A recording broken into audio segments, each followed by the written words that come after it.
vocês? Sábado. A gente passou ali na Igreja Central e também na Ilha dos Aires. Estou trazendo aí o pastor que vai fazer a semana aqui, o pastor Gustavo Menezes, que é o nosso líder de desbravadores e também aventureiros. Falei com ele que hoje tem uns 20 daqui que estão lá na Central, acho que sair daqui 8 horas da manhã, né? Tão cedo, né? Eu preciso, queridos, eu preciso aqui de 10 pessoas que em algum dia nessa semana vão jejuar pelo pastor e pelas decisões das pessoas e por cada um de nós, já que nós estamos lentamente retornando, então é necessário que a gente ore e jejue também pelos que ainda não voltaram. Quem pode, durante essa semana, tirar um dia para você? Aqui tem todas as orientações. Você pode jejuar 6 horas, 12 horas, é o jeito que você achar melhor. Quem que gostaria de tirar um dia nessa semana para jejuar pelo pastor Gustavo e também que tem todas as orientações? Como é que você vai fazer? Tá bom? Se você não puder jejuar 12, jejuar 6. Se você precisar de jejuar com alguém.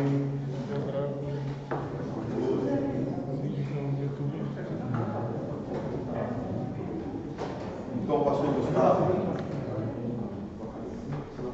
a gente terá 10 pessoas aqui jejuando por você e por todos nós também, tá bom? Nós estamos também transmitindo aí, pelo YouTube ou pelo Face? Está gravando só. Ah, é? Vou postar depois. Ah, entendi. Cadê o Júnior? O Júnior foi, né? Então tá bom. Pastor, pode começar aí.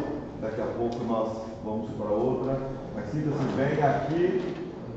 Todas as noites o senhor vai estar aqui pregando e muitas pessoas virão, muitas decisões serão tomadas também para a honra e glória do nome de Cristo Jesus. Amém. Maravilha. Um bom sábado a todos vocês. É um prazer enorme estar aqui com vocês. Primeiro, que eu gosto de estar na igreja. Segundo, que eu gosto de estar no Espírito Santo. Terceiro, que eu fiquei tanto tempo em casa que saiu muito bom, né? A gente poder encontrar os irmãos aí, ser recepcionado como foi recepcionado ali na porta da igreja, estar aqui ao lado do pastor como o pastor Mônica, um pastor animado, entusiasta, legal, gente fina, é tudo muito gostoso, né? Eu estava dizendo, a gente deu uma passadinha rápida na igreja da ilha, né?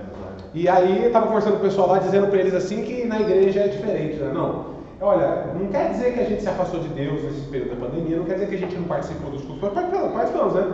Sábado de manhã estava trancado dentro de casa, mas estava lá conectado na Novo Templo, nos programas da associação, da União e tal. A gente continuou, com os nossos momentos de comunhão com Deus, né? Mas na igreja é diferente, não tem jeito, né? A gente, quando está na igreja, a gente ouve o amém dos irmãos, que a gente não ouve na internet. Quando a gente está na igreja, a gente ouve os irmãos cantando junto com a gente. É diferente quando a gente canta sozinho em casa, quando a gente canta com a igreja, não é diferente? Eu pelo menos gosto, né? E tudo isso faz com que estar na igreja seja um momento muito especial, muito gostoso para todos nós, né? Quem um dia iria dizer que a gente passaria por um momento tão doido quanto esse, né? E pior, né? Momentos mais doidos virão, né? Segundo as profecias, coisas estão por acontecer aí. É por isso que a gente tem que aproveitar enquanto a gente tem a oportunidade de juntos cultuarmos e louvarmos o nome de Deus, porque vai chegar um momento da história deste mundo que cada um vai ter que cultuar o nome de Deus sozinho, e não vai ser nem no aconchego de casa, vai ser aí nos cantos deste mundo, nesses lugares, e a gente parece que vai passando por essas situações como um preparo para aquilo que nós ainda iremos viver, né? Mas Deus seja louvado, porque nós ainda temos a oportunidade de louvar a Deus com liberdade, ainda temos a oportunidade de louvarmos a Deus aqui e congregarmos juntos, louvarmos o nome de Deus juntos. Isso é muito gostoso, muito legal. É gostoso vir na igreja também, porque a gente tem o contato com as pessoas, né? Em casa a gente não tem, aqui a gente ainda não vê o sorriso, né? Mas você já viu o sorriso no olhar? Pô, essa moça aqui está sorrindo, tá vendo? Essa aqui está sorrindo também, ó. A pessoa pode até estar com o rosto tampado, né? Mas você sabe quando ela está sorrindo, não sabe? A gente vê, né? E quando a gente está, E quando a gente está em casa, a gente não vê essas coisas. Então é muito gostoso estar aqui, nem que seja só para ver o sorriso no olhar das pessoas. Deus seja louvado, é um grande prazer. Sei que a igreja aqui tem uma parte que está lá, um grande movimento que está sendo lá desbravadores ali na Central. E ao longo dessa semana nós estaremos juntos aí todos os dias, para poder nos conectar com pessoas, né, como igreja, e conectarmos com Deus também através do estudo da palavra, e isso com certeza vai ser muito bom. Eu queria convidar você a abrir a sua Bíblia em Mateus, no capítulo 19.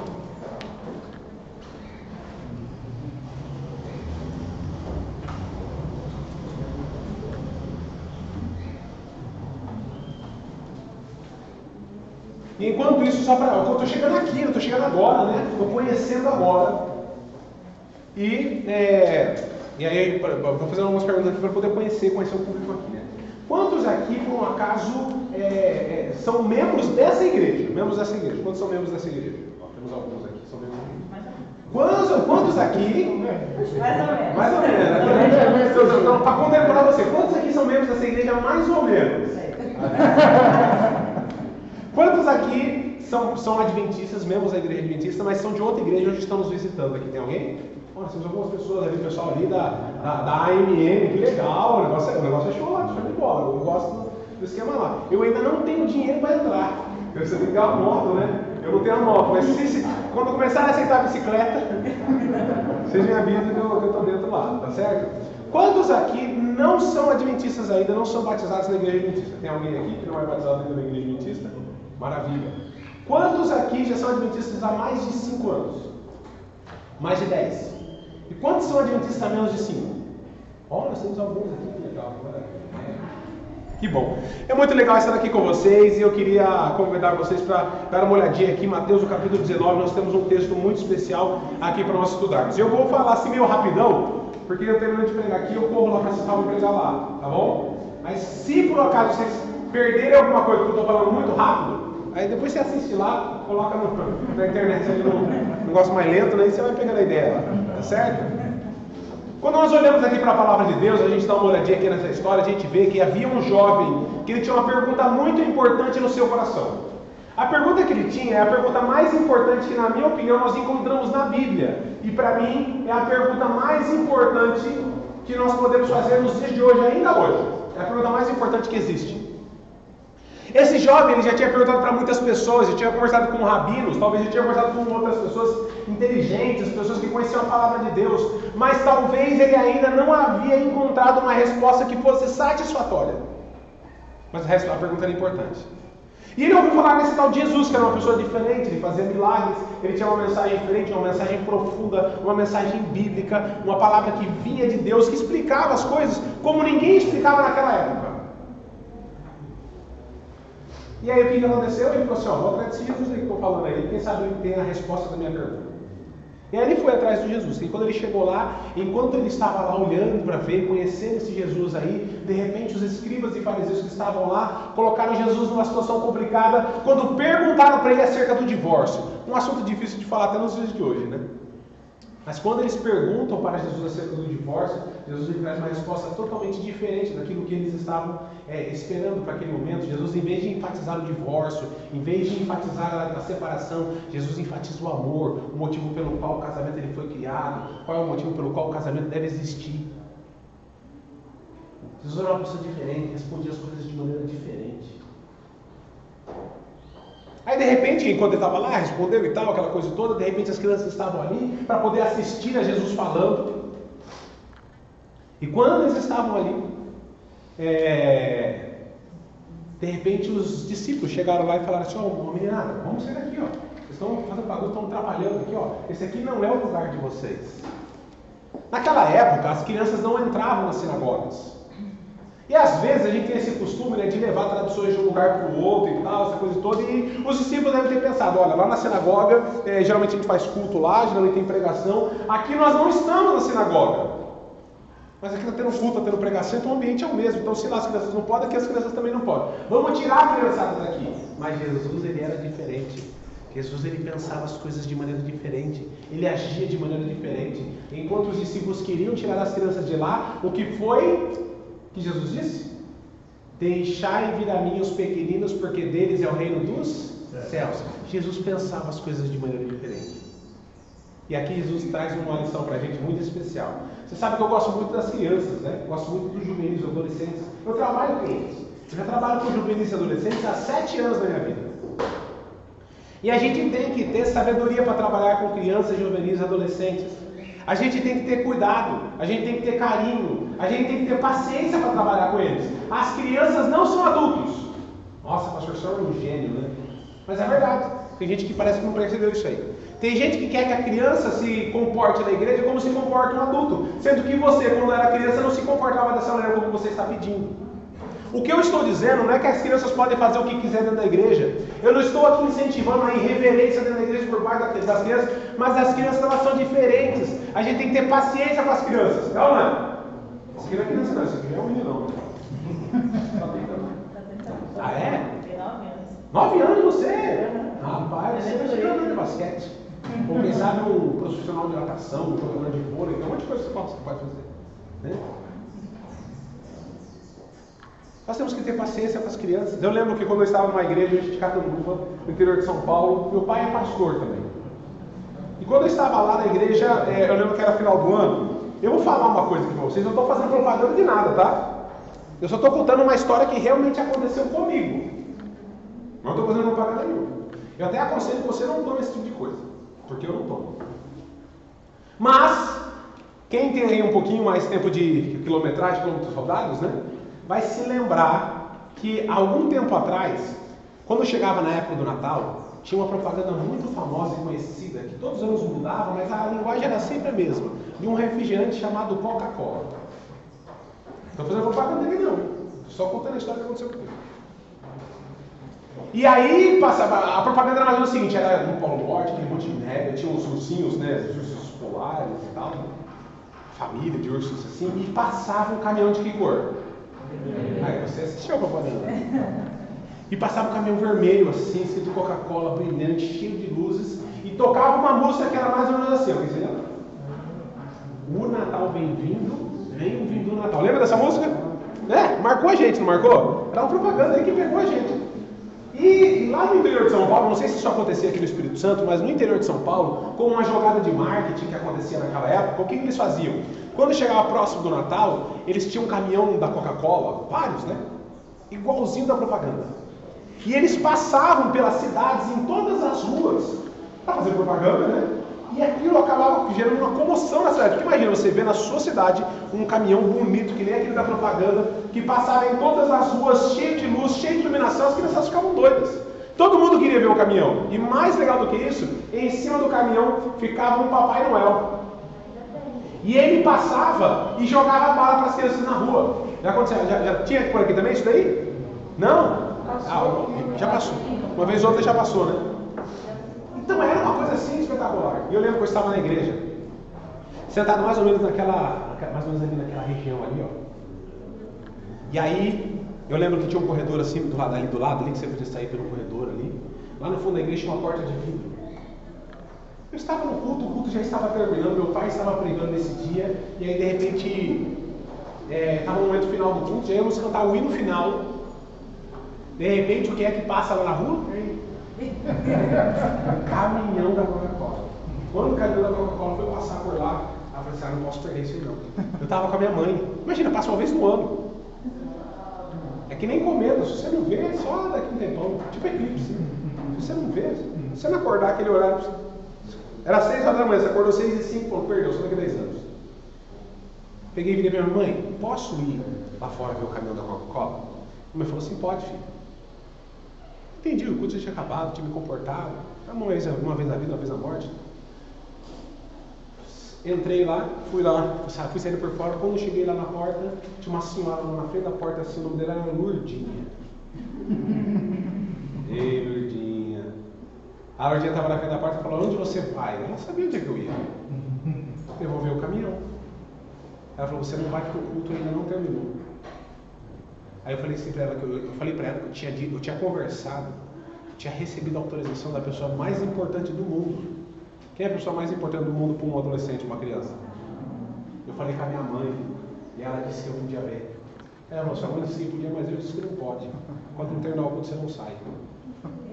E ela não deixou sair. E o caminhão passou. E a Kiliana não viu qual é o caminhão da Coca-Cola. Estou tentando superar até hoje, tanto é que estou contando para vocês a história. Passou o caminhão assim, e eu não vi o caminhão, e foi uma frustração para mim, que ele não viu o caminhão da Coca-Cola. As crianças são diferentes. A gente tem que ter paciência com as crianças, a gente tem que cuidar das crianças, a gente tem que ensinar as crianças, a gente tem que educar as crianças. Jesus entendia isso, e é por isso que Jesus disse: deixai vir a mim os pequeninos, porque deles é o reino dos céus. Jesus estava dizendo que a salvação também é para as crianças. Jesus estava dizendo que as crianças também merecem o conhecimento que ele estava passando lá. O problema é que existem pessoas que acham que as crianças são superficiais, que os juvenis são superficiais, que os adolescentes são superficiais, mas não são. Eu trabalho com eles. Ó, só para vocês terem uma ideia, não vou dar nada para eu contar muita história, mas só para vocês terem uma ideia. Eu peguei, estava participando de uma classe bíblica de adolescentes, uma vez por semana. Ali online, agora durante a pandemia. E em algum momento a gente abria para perguntas e respostas. E o pessoal perguntava. Olha só a pergunta de um adolescente. Olha, se você acha, é mais difícil dar estudo bíblico para um adolescente do que para um adulto. Cheguei e estava lá e o adolescente perguntou assim: pastor, ele estava falando a verdade sobre a morte. E aí, eles disseram o seguinte: pastor, vamos supor que uma mãe esteja grávida e ela morre. Junto com ela o filhinho que ia nascer, mas ele não nasceu ainda. Quando Jesus voltar, vai ressuscitar só ela ou ressuscita os dois? E aí, meu irmão, como é que você responde nessa daí? Como é que você responde? Algum adulto já perguntou isso pro senhor, pastor? Pois é, um adolescente foi lá e me perguntou um negócio desse. E a gente acha que os adolescentes eles são superficiais. Meu amigo, vai para um clube dos bravadores, vai para uma escola de dentista, abre uma classe bíblica lá para adolescente, você vai ver as perguntas que saem de lá. Quando você abre para a pergunta, sabe o que é que acontece? Segundo a minha experiência, ninguém pergunta nada. Até que de repente um corajoso levanta a mão, porque eles estão com vergonha. Aí ele faz uma pergunta, um segundo faz uma pergunta, o terceiro já toma uma coragem. Quando vai a terceira pergunta dali para frente, meu amigo, ninguém segura mais. Se você quiser, você fica até 10 horas da noite respondendo a pergunta da Bíblia. Por quê? Porque os adolescentes, os juvenis, as crianças, eles estão interessados na Bíblia. Eles gostam da Bíblia. Eles querem conhecer a Bíblia. E às vezes a gente não ensina a Bíblia para eles, sabe por quê? Porque a gente acha que eles são superficiais. E aí o que acontece? Aí ele está com 18, 20, 21 anos, aí sai da igreja. Ah, mas o que foi que eu fiz? O que foi que você fez? Você não explicou a Bíblia para o seu filho. Você não ensinou a Bíblia. É por isso que eu tenho incentivado a gente a ensinar a Bíblia para as crianças, para os juvenis, para os adolescentes, porque Jesus disse: deixai vir a mim os pequeninos, porque deles é o reino dos céus. Nós temos que entender as crianças. A gente tem que ter carinho para as crianças. A gente tem que responder. Não tem problema ter dúvida. O problema é quando a dúvida não tem resposta. E a gente tem que ensinar. E quem é que tem que fazer isso?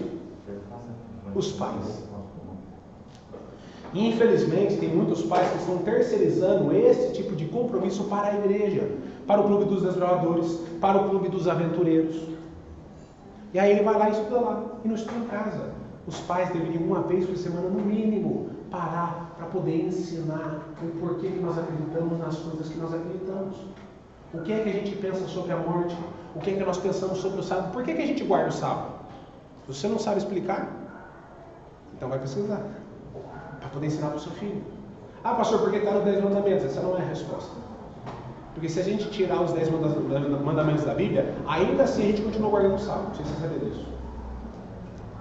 Então, quando a gente ensina para os nossos filhos, eles vão fazer perguntas, a gente vai desenvolver ainda mais o nosso conhecimento, porque a gente quer ensinar para eles vão ter perguntas, e a gente envolve mais. E aí você dá estudo bíblico para o seu filho, e você descobre que você sabe dar estudo bíblico. E você começa a dar estudo bíblico para outras pessoas também. Desenvolve o filho, desenvolve a criança, desenvolve a mãe, desenvolve o pai, desenvolve a família. E desenvolve você. Nós temos que ensinar a Bíblia para os adolescentes. A gente tem que ensinar para eles o porquê que a gente acredita naquilo que a gente acredita. E quando eles crescerem, jamais se desviarão dele. E guiar a criança no caminho que deve andar não é trazer ela forçada todo sábado de manhã para a igreja. Isso não é criar a criança no caminho que deve andar. Criar a criança no caminho que deve andar é ensinar as doutrinas, ensinar a Bíblia. Só que tem gente que acha que adolescente é superficial. Aí responde, mas ensina umas coisinhas assim. Ah, eles só a escola sabatina que é o suficiente. Isso quando tem, né? Tem que ensinar para eles. Eles têm perguntas e a gente tem que responder para eles. Olha, o mesmo estudo bíblico que eu dou para os adultos é o estudo bíblico que eu dou para as crianças. É o mesmo. Exatamente o mesmo. Pastor, mas as crianças estão preparadas assim. Quando eu era adolescente, meu pai ensinou para mim as 2.300 tardes e manhãs, eu aprendi. Quando eu era adolescente, meu pai ensinou a profecia de Daniel 2, eu aprendi. Se eu aprendi, as crianças conseguem aprender. Olha que eu não era muito esperto, hein? As de hoje são muito mais perto do que eu era naquela época. Se eu aprendi, elas conseguem aprender também. E foi porque eu aprendi essas coisas que eu não saí da igreja. Porque quando eu pensava assim, será que Deus existe? Sabe o que vinha na minha cabeça? Daniel 2, a profecia da estátua. Que eu falava assim, se Deus não existe, como é que eu explico a estátua aqui? De maneira perfeita, o profeta foi lá e contou toda a história da humanidade, até os dias de hoje, a Europa e tudo mais. Eu não estou falando aqui um sermão bonito para você, não. Estou falando o que aconteceu na minha vida. Eu também quis ensinar as coisas. Eu aprendi. Aí eu pensava assim, mas será que a igreja adventista é a igreja verdadeira mesmo? Porque eu acho que é, mas os outros acham que é a deles. Eu tenho as minhas explicações, eles têm as explicações deles também. Por que eu estou certo e eles estão errados? Você acha que um pensamento como esse não passa na cabeça de um adolescente? Você acha que passa ou não passa? E você acha que isso pode tirar ele da igreja? Pode afastar ele dos caminhos de Deus? Esse tipo de dúvida pode fazer com que ele se afaste? Pode ou não pode? Ou seja, tem que responder ou não tem? E quando vinha isso na minha cabeça, sabe o que eu pensava? 2.300 tardes e manhãs, meu pai tinha me ensinado. Ué, 2.300 tardes e manhãs, se eu para o horário restaurar, e aí surgiria o quê? Um movimento remanescente no final dos tempos. Que quem é este povo? A igreja que fez o 7º dia. Aí não é. É por isso que me mantive firme. Por quê? Porque eu tinha as respostas. Não tem problema ter dúvidas. E a idade das dúvidas é justamente a adolescência. Não tem problema ter dúvidas. O que tem problema é não ter respostas. Isso é que afasta os adolescentes da igreja. A gente tem que explicar para ele, tem que ensinar. Se você não sabe, melhor ainda, entre aspas. Por quê? Porque você vai pesquisar, vai conhecer mais para você, quem não vai te afastar de Deus também, e você vai ensinar para o seu filho. Por fim, dentro desse parênteses aqui, muito importante que eu gosto de trazer. Afinal de contas, esse é o meu povo, né?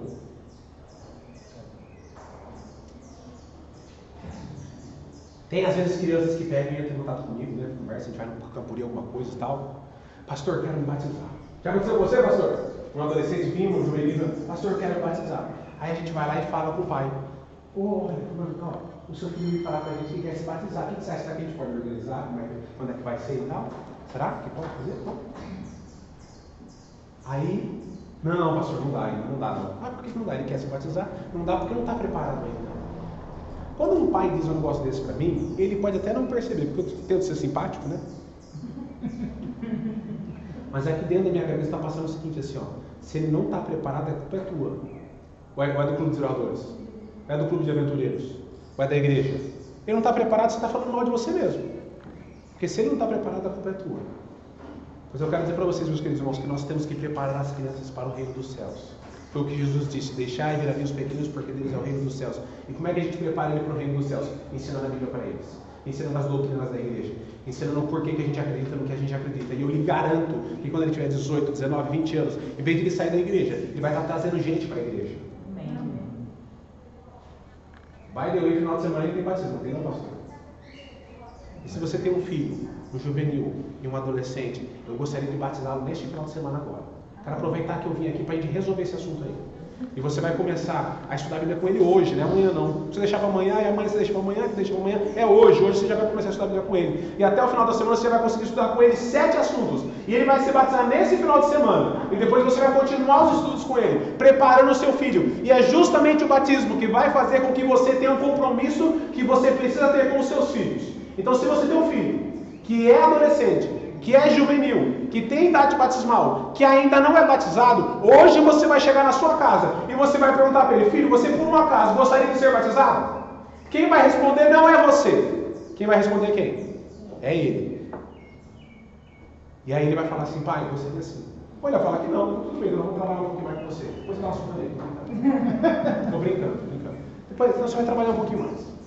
Agora se ele falar: pai, eu gostaria sim, gostaria de ser batizado. Então você vai preparar o seu filho. E nós vamos batizar ele no final dessa semana. Eu quero que você fale assim: pastor, olha, eu estou trazendo meu filho aqui porque o senhor fez eu acreditar nele. E nessa semana nós estudamos a Bíblia com ele. Ele está se batizando e o compromisso vai ser continuado. E o batismo vai ser justamente para poder forçar você a ter esse compromisso com o seu filho. Esse é o primeiro desafio que eu tenho para você nessa semana. Pergunte para o seu filho, é só isso. Não é difícil. Se você não sabe perguntar isso para ele, você vai perguntar para ele: o quê? Se ele quer ganhar um PlayStation de Natal, isso você vai perguntar para ele? Você vai virar para ele e vai falar: hoje, filho, você gostaria de ser batizado? E pastor, no final dessa semana vai batizar a gente assim. famílias vão se unir. A Bíblia vai ser aberta dentro de casa. Deus seja louvado por isso. E é isso que Jesus disse. Jesus ele era diferente, explicava as coisas de maneira diferente. Jesus era uma pessoa que entendia as coisas da maneira como elas são. E esse jovem que estava lá vendo tudo aquilo que estava acontecendo, o que ele falou assim, ó, esse homem deve ter a resposta do que eu preciso. E ele foi conversar com Jesus, e o texto está nos contando justamente essa história, versículo 19, capítulo 19, versículo 1. Quando acabou de dizer essas coisas, Jesus saiu, 19, versículo 1 não, versículo 16. Eis que alguém se aproximou de Jesus e lhe perguntou, mestre, que farei de bom para ter a vida eterna? Respondeu-lhe Jesus, por que você me pergunta sobre o que é bom? Há somente um que é bom. Se você quer entrar na vida, obedeça aos mandamentos. Quais? Perguntou ele. Jesus respondeu, não matarás, não adulterarás, não furtarás, não darás falso testemunho, honra teu pai e tua mãe, e amarás o teu próximo como a ti mesmo. Disse-lhe o jovem, tudo isso eu tenho obedecido, o que me falta ainda? Jesus respondeu, se você quer ser perfeito, vá, venda os seus bens e dê o dinheiro aos pobres, e você terá um tesouro nos céus. Depois venha e siga-me. Ouvindo isso, o jovem afastou-se triste, porque tinha muitas riquezas. Esse é o texto que nós tínhamos para ler. Esse jovem tinha uma pergunta, qual que é a pergunta dele? O que é que eu tenho que fazer para ser salvo? Essa pergunta é importante ou não é? Essa pergunta é a pergunta mais importante da Bíblia ou não é? Essa é a pergunta mais importante da nossa vida ou não é? É claro que é. Porque se nós não sabemos o que é que nós temos que fazer para sermos salvos, como é que eu sei que eu estou andando no caminho certo? Imagina se eu convido você para me encontrar, sábado à noite, hoje à noite. Vamos nos encontrar? Eu ouvi dizer que tem um tal de hambúrguer aí, meio famoso aqui nessa cidade aqui, esqueci qual é o nome dele. É bom esse aí mesmo aí? O pessoal fala, mas é garantido mesmo? Quem topa comer um Dix Burger com o pastor hoje à noite? Tem algum, né? Cada um com o seu. Então, sempre o pastor Nobre tem alguma proposta diferente. Tá bom, então tá combinado. Então, hoje à noite nós nos encontramos, tá bom? Aí você vai me perguntar o quê? Oi? Em qual? Tem um monte aí, né, pastor? Imagina só você sair da sua casa. Para poder me encontrar e não sabe onde eu estou. Pois tem gente que está fazendo isso com Jesus, sai para encontrar ele, não sabe onde é que ele está. Se a gente não sabe qual é o caminho, como é que a gente sabe que está andando no caminho correto? E é por isso que essa pergunta é muito importante. O que é que nós temos que fazer para sermos salvos? E resumindo bem aqui, porque eu já estou no tempo avançado. Quando eu estou atrasado, sabe o que eu faço, pastor? Eu pego e volto o relógio, porque aí desatraso. Eu já perguntei um monte de gente que eu já recebi tanta resposta que eu seria capaz de encher a parede dessa igreja com todos os requisitos que as pessoas dizem que nós temos que fazer para ser salvo. Tem que guardar os 10 mandamentos. Foi isso que Jesus respondeu, disse de passagem, né? Nós temos que ler a Bíblia, a gente tem que vir à igreja. Por falar de pastor, está convidado, essa semana aí estamos juntos, tá? Nós temos que amar o próximo, nós temos que amar a Deus, nós temos que não pode comer carne de porco, nem devolver o dízimo das suas ofertas. A lista é grande, não? Um monte de coisa que você tem para fazer. Mas eu vou, na lata, responder para você o que é que a Bíblia diz que a gente tem que fazer para ser salvo. Sabe o que é que a Bíblia diz que nós temos que fazer para sermos salvos? Nada. É isso que a Bíblia diz. Pastor, mas é absurdo e o sábado? Mas a Bíblia não diz que você tem que guardar o sábado para ser salvo. A Bíblia diz que nós não precisamos fazer nada. E não vai embora antes de explicar tudo para você não, tá bom? A Bíblia diz, de maneira muito didática, eu não posso sair daqui. Eu vou vir aqui, ó. Consegue pegar aqui? Porque eu faço que eu prego para a igreja, mas eu prego para adolescentes e juvenis também. E para adolescentes e juvenis tem que ser didático. Nós somos salvos pela... vocês sabem. A Bíblia que diz. Nós somos salvos pela graça. E sabe o que o texto bíblico diz? Nós somos salvos por graça, pela graça. E não pelas obras, para que ninguém se glorie. A Bíblia que está dizendo, não sou eu. A Bíblia diz que nós somos salvos pela graça. Não é por aquilo que você pode fazer. É por aquilo que Jesus fez. Nós não somos salvos pelos nossos méritos. Nós somos salvos pelos méritos de Jesus. Se nós pudéssemos fazer alguma coisa para sermos salvos, Jesus não precisava ter vindo e morrido no meu lugar. É só eu fazer o que precisa e pronto, estou salvo. Mas por que Jesus veio morrer no meu lugar? Porque não havia nada que eu pudesse fazer para conquistar a salvação. Porque o salário do pecado é a morte. Todo mundo que peca tem que morrer. Esse é o meu e o seu caso. Somos salvos pela graça, pelos méritos de Cristo. Quando eu chegar no céu, eu não vou poder chegar lá e dizer assim, eu estou aqui porque eu mereço. Olha, eu fiz isso, mas foi difícil, hein? Foi difícil, mas olha, eu fiz isso, guardei o sábado, devolvi o dízimo, eu fiz isso. Olha, preguei o evangelho, olha. Ó, tá vendo aqueles 3 lá? Foi eu que trouxe. Quando a gente chegar na mensagem, a gente vai falar assim, eu estou aqui por causa dele. Os méritos dele. Nós somos salvos pela graça. É um presente de Deus para nós. Nós somos salvos pela graça. Mas o texto, a Bíblia não termina esse assunto.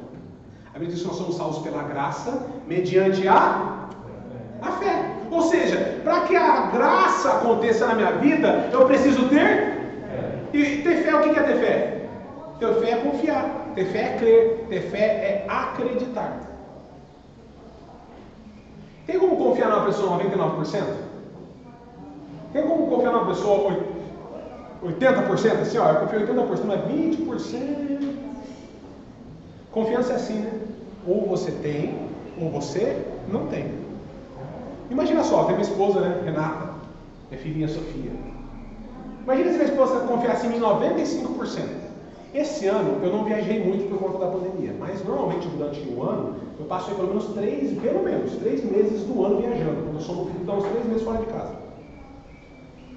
Imagina se de repente a minha esposa lá tivesse uma duvidazinha sobre mim e tal, ligasse para o pastor Mauro, você não podia dar um pulo lá no quarto do Gustavo? Mas por que, irmã? Não só para ver se ele está bem. Leva um chocolatinho para ele. Leva 2 caso ele esteja acompanhando. Vai lá, depois você me fala. Ela confia ou não confia? Porque confiança é assim, né? Ou você tem, ou você não tem. Não tem como você confiar 98%. Não tem como você confiar 99%. Você tem que confiar 100%. E para que a gente receba a graça na nossa vida, a gente precisa ter fé, porque a Bíblia diz que nós somos salvos pela graça, mediante a fé. Eu tenho a filha em casa, Sofia, ela tem 1 ano e 9 meses. Ah, eu já estou com saudade. Fala assim, o olho já enche de lágrimas. A pequenininha, paixão da minha vida. Lá em casa, na minha sala, tem um rack. Tem um rack na sua sala também, na sua casa? Quem tem um rack na sala em casa? Olha, a gente deve morar no mesmo prédio, então. Só por curiosidade, lá na sua casa tem um rack, em cima do rack tem uma televisão? Ah, mas não é só. Pega, pastor. As casas são tudo igualzinho aqui, pastor. E em cima do rack na minha casa, assim, na altura da porta, 2,2 metros de altura, tem uma prateleira. Eu vou falar uma coisa agora que quando eu falo, o coração das mães começa a fazer assim, ó. A minha filhinha, ela olha pra mim e fala assim, papai, fala filhinha, em cima. Ela quer ir lá na prateleira. Sabe o que eu faço? Eu ponho ela lá, ué, tá pedindo? Ah, minha esposa fica doida, vou te dar uma tempo pra isso. Aí eu boto ela lá em cima. Quando eu boto ela na prateleira, ela vai andando na prateleira assim lá em cima. Ela vai andando e eu vou acompanhando ela, Por isso quando eu saio pra beber uma água, eu volto. Aí ela vai andando. Aí ela pega e vira e pula, e eu pego ela. Por que ela pula? Porque ela confia. Se ela tivesse alguma dúvida de que eu fosse pegar ela, você acha que ela ia pular? Lá na minha casa tem uma cozinha. Tem uma cozinha na sua casa? É um negócio impressionante, pastor. Você viu como o mundo é pequeno mesmo? E ó, só por via das dúvidas, na sua cozinha tem uma bancada assim? Eu acho que a gente deve ter contratado o mesmo arquiteto. Não, professor, tem uma bancada lá na cozinha. Em cima dessa bancada, quando a minha filhinha ela vai comer, eu coloco ela em cima às vezes, quando ela vai comer ela com um pãozinho lá sozinha, gemado na boca dela. Eu boto ela lá em cima da bancada, por quê? Porque eu tenho uma cachorrinha em casa, a Lola. E a Lola vai lá, pega dela e vai ficar doida. Então eu boto ela lá em cima porque a Lola não consegue pegar. Aí ela tava lá, aí o que ela faz? Ela fica em pé, às vezes ela pega e pula e eu pego ela. E ela adora isso. Um dia eu tava conversando, a bancada aqui, tava conversando eu e a minha esposa. E conversando com a minha esposa, de repente eu vejo um corpo, assim, passando na minha frente, assim, ó. Aí minha filha pulando. Na hora que eu vi, eu peguei ela, assim. Minha esposa quase que infartou, assim, o coração foi no teto e voltou. Ela, tá vendo que sabe que você ensina pra criança? Por que ela pulou? Ela viu que eu estava perto. Ela falou, vou pular, o papai vai pegar. E ela pulou. Por que ela pulou? Porque ela confia. E sabe o que é interessante? Quando a gente vai para a palavra de Deus, a Bíblia diz que nós somos salvos pela graça. Mediante a fé. Mas a fé sem obras é? Ô, pastor, esse pessoal daquela igreja é bom de Bíblia, hein? Nós somos salvos pela graça, mediante a fé, mas a fé sem obras é morta. Sabe por quê? Porque mais importante do que aquilo que nós falamos é aquilo que nós fazemos. Porque aquilo que nós fazemos demonstra o que nós temos no nosso coração. Se eu digo que eu confio, mas eu não faço, então eu não confio. Se minha esposa diz que confia, mas pede para ver lá se o pastor, para ver se eu não estou sozinho, então ela não confia. Mais importante do que aquilo que nós falamos é aquilo que nós fazemos. Porque aquilo que nós fazemos demonstra que nós temos o nosso coração. Vamos supor que eu digo para minha esposa que eu amo ela todos os dias. Eu digo mesmo. Se você quiser pode ver aqui no celular, que eu já mandei para ela hoje.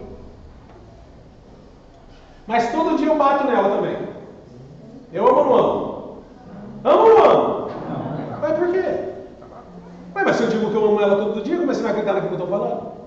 Mais importante do que aquilo que nós falamos é aquilo que nós fazemos. Porque aquilo que nós fazemos demonstra o que nós temos no nosso coração. O pastor Mauro pode deixar muito claro aqui, eu não bato na minha esposa.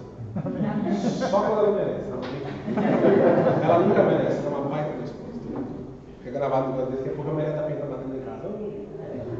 Está gravado. Está gravado, tá certo? Eu não bato não. Se eu digo que eu amo, mas bato, não amo. Porque mais importante do que aquilo que nós falamos é aquilo que nós fazemos. Porque aquilo que nós fazemos demonstra que nós temos no nosso coração. E a Bíblia diz que nós somos salvos pela graça, mediante a fé. Mas a fé sem obras é morta. E é aí que entram os mandamentos. Porque Jesus, os mandamentos, ele diz assim, não matarás. Então por que eu não mato? Porque eu confio. Jesus pediu para eu não matar, então eu não mato. Ou seja, eu não faço o que eu faço para conquistar a salvação. Eu faço o que eu faço porque eu creio. E porque eu creio, eu recebo a graça de Deus. Mais uma outra explicação. Eu não faço o que eu faço para conquistar a salvação. Eu faço o que eu faço porque Jesus pediu. E porque Ele pediu, eu acredito nele. E não basta só acreditar que Jesus morreu no meu lugar. Nós temos que confiar também naquilo que Ele diz. E porque eu acredito nele, eu recebo a graça de Deus. Eu não guardo o sábado para conquistar a salvação. Eu guardo o sábado porque Jesus guardou. Porque Ele pediu para eu guardar. E eu creio nele. E porque Ele pede, eu acredito nele, eu faço o que Ele pediu para mim. Então eu guardo o sábado não é para conquistar a salvação. Eu guardo o sábado porque eu creio. E porque eu creio, eu recebo a graça de Deus. Mas de vez em quando a gente tropeça, não tropeça? Mas quando a gente erra, aí como é que a gente faz? A gente pede perdão. Porque quando nós pedimos perdão, eu estou demonstrando também que eu tenho fé, que eu creio. E porque eu creio, eu recebo a graça de Deus. Aquilo que nós fazemos não serve para nos salvar, mas pode servir para nos perder. Porque quando Jesus ele estiver lá e estiver avaliando o nome do pastor Gustavo, Jesus ele só quer saber uma coisa, só uma coisa. Ele quer saber se eu creio ou não creio. É interessante que Ellen White diz no livro Patriarcas e Profetas que a base de todos os pecados é a mesma, é a falta de confiança em Deus. Deus pediu para você fazer, você não fez. Deus pediu para você não fazer, você fez. Jesus só quer saber uma coisa, ele confia ou não confia? Aí ele vai confiar naquilo que eu falo ou naquilo que eu faço? Então aí ele vai lá no registro dos livros. E ele vai olhar nos livros para quê? Para saber se através da maneira como eu vivo, se de fato eu creio nele. Para que assim eu possa receber a graça de Deus. Ou seja, o que eu faço não serve para conquistar a salvação, mas o que eu faço pode tirar a minha salvação, porque vai evidenciar se eu creio ou não creio. E se eu creio, eu recebo a graça de Deus. E se eu tropeço e peço perdão, isso significa que eu creio. E se eu creio, eu recebo a graça de Deus e eu sou salvo. Deu para entender? Será que dá rápido um adolescente entender isso aí também? Difícil ou fácil? Foi didático? Tudo bonitinho? Todo mundo entendeu? Ninguém vai sair daqui dizendo que o pastor Gustavo disse que não precisa guardar o sábado, né? Não foi isso que eu disse, né? Disse que guardar o sábado não conquista a salvação. Mas nós precisamos guardar o sábado, sim. Mas sabe o que é interessante? Que não é o que Jesus diz, né? Quando a gente vai aqui para a palavra de Deus, quando o jovem rico pergunta o que é que tem que fazer para ser salvo, o que é que Jesus responde? Guarda os mandamentos. E aí, como é que ficou agora? Você fica com quem? Você fica comigo ou com Jesus? Olha que eu estou aqui. E alguma pessoa poderia falar assim, para chamar Jesus também. Não tem nada de errado com aquilo que eu expliquei, não tem nada errado com o que Jesus falou. Se a gente entender a Bíblia com profundidade, a gente vai entender o que é que Jesus está querendo dizer. A gente vai entender que quando a gente estuda a Bíblia, primeiramente, a mensagem da Bíblia não é para mim e para você. Primeiramente, a mensagem da Bíblia é para quem ela foi direcionada. E se a gente entender o que Jesus estava dizendo para aquela pessoa, a gente vai entender o que é que Jesus estava dizendo para nós. Jesus estava falando isso aqui para mim ou para outra pessoa? Para quem Jesus estava dizendo isso? Para o jovem rico. Então Jesus tinha uma mensagem específica para o jovem rico. E se nós entendermos qual é a mensagem que Jesus tinha para o jovem rico, nós vamos entender qual é a mensagem que Jesus tem para nós hoje. Eu tenho que ir muito rápido agora, porque já passou o tempo. Vou explicar para você, para nós terminarmos aqui. Qual é a mensagem que Jesus tinha para o jovem rico? Jesus, ele conhecia o coração do jovem rico, assim como Jesus conhece o meu e o seu coração. E conhecendo o coração do jovem rico, Jesus sabia que o jovem rico amava o próximo como a si mesmo. E é por isso que Jesus conversou da maneira como Jesus conversou com ele. Perceba que Jesus pediu para ele duas coisas que o jovem rico, que a gente não precisa fazer. Primeiro, ele pediu para guardar os mandamentos. Ele precisa guardar os mandamentos para ser salvo? Não, segundo o que eu expliquei, né? Ele guarda os mandamentos porque a gente crê, não para conquistar a salvação. Perceba que a segunda coisa que Jesus pediu também nós não precisamos fazer. Qual foi a segunda coisa que Jesus pediu? Vá, vende tudo que tens, dê aos pobres e me siga, e terás um tesouro no reino dos céus. Eu e você precisamos vender tudo que nós temos e dar aos pobres para sermos salvos, sim ou não? Não, a gente não precisa vender tudo que tem para dar aos pobres. Né? Mas por que Jesus pediu aquilo para o jovem rico? E Jesus tinha uma mensagem específica para o jovem rico. E se nós entendermos qual é a mensagem específica para o jovem rico, nós vamos entender qual é a mensagem que Jesus tem para nós. Perceba que quando Jesus diz, guarda os mandamentos, Jesus fala todos os mandamentos? Não. Quais os mandamentos que ele fala? Não matarás, não adulterarás, não furtarás, não darás falso testemunho e honra teu pai e tua mãe. Você percebeu que todos os mandamentos que Jesus falou têm a ver com o próximo? E Jesus não falou nenhum mandamento que tem a ver com Deus? Ele até termina e diz assim, ó, amarás o teu próximo como a ti mesmo, que nada mais é do que o resumo dos mandamentos que Jesus disse. E por que Jesus disse isso para o jovem rico? Porque Jesus sabia que o jovem rico fazia isso. Ele falou, faça essas coisas. O jovem rico respondeu, tudo isso eu tenho feito desde pequenininho, o que me falta ainda? Aí Jesus disse o seguinte para ele, que é a mensagem que Jesus tinha para o jovem rico. Eu sei, você já guarda, você já ama o próximo como a si mesmo. Só te falta uma coisa. Falta amar a Deus sobre todas as coisas. Essa era a mensagem que Jesus tinha para o jovem rico. Porque Jesus sabia que o jovem rico amava mais as coisas terrenas do que as coisas celestes. Jesus sabia que o jovem rico amava mais as coisas finitas do que as coisas eternas. Jesus sabia que o primeiro lugar da sua vida não estava Jesus, não estava Deus. Em primeiro lugar da sua vida estava o quê? Os seus bens, as suas propriedades, as suas riquezas. E é por isso que Jesus disse isso para o jovem rico. Jesus disse o seguinte, só te falta uma coisa. Venda tudo que você tem, porque isso está em primeiro lugar na sua vida, isso está atrapalhando a sua vida espiritual, isso está fazendo com que você se afaste de Deus, isso está fazendo com que você coloque isso em primeiro lugar e dê prioridade para isso, em vez de dar prioridade para as coisas do reino dos céus. Então só te falta uma coisa, só te falta amar a Deus sobre todas as coisas, que no teu caso, jovem rico, é os seus bens. E o jovem rico entendeu a mensagem, sabe por quê? Porque o jovem rico retirou-se triste por ser dono de muitas propriedades.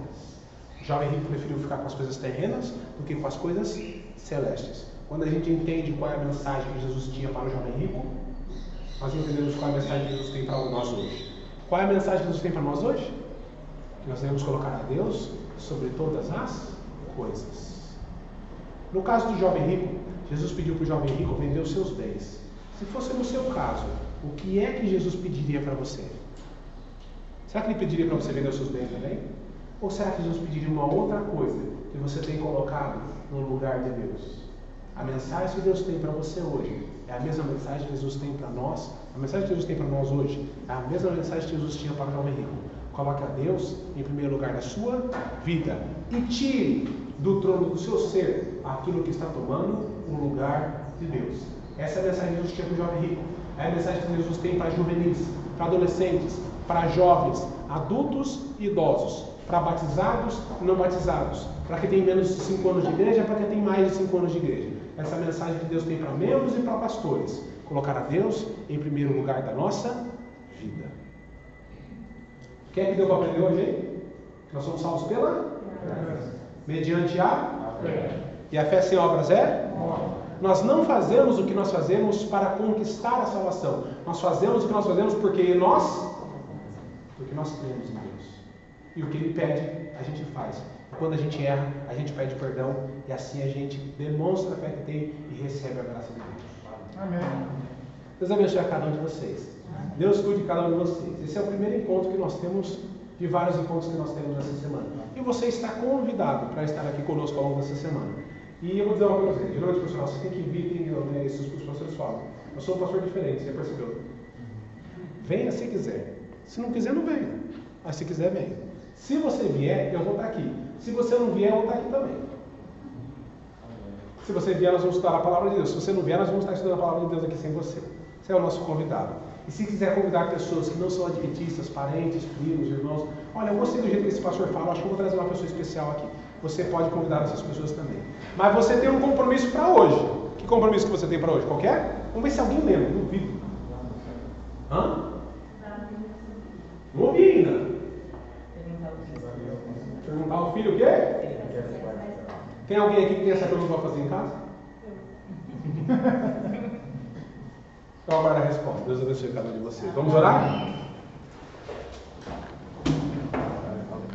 Grandioso Pai que está no céu, nós queremos te agradecer imensamente por tudo que o Senhor tem feito por nós. Queremos te agradecer por esse sábado especial, pela oportunidade que temos de estarmos na sua santa casa de oração. Uma oportunidade que nem todas as pessoas têm. Existem pessoas que ainda estão em casa, ainda estão trancados, têm suas dificuldades, têm suas limitações, mas nós estamos aqui.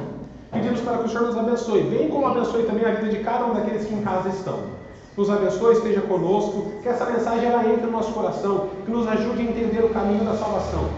Que nos ajude a vivermos uma vida mais fiel, uma vida de obras também, afinal de contas as obras evidenciam a fé que nós temos, mas que a gente não confie nas obras a nossa salvação, senão unicamente a Jesus Cristo que morreu em nosso lugar. Abençoe cada um dos nossos juvenis, adolescentes e jovens que nós temos nessa igreja. Esteja conosco, é isso que nós pedimos e agradecemos, em nome de Jesus. Amém. Uma boa semana para vocês, um bom sábado e até a próxima.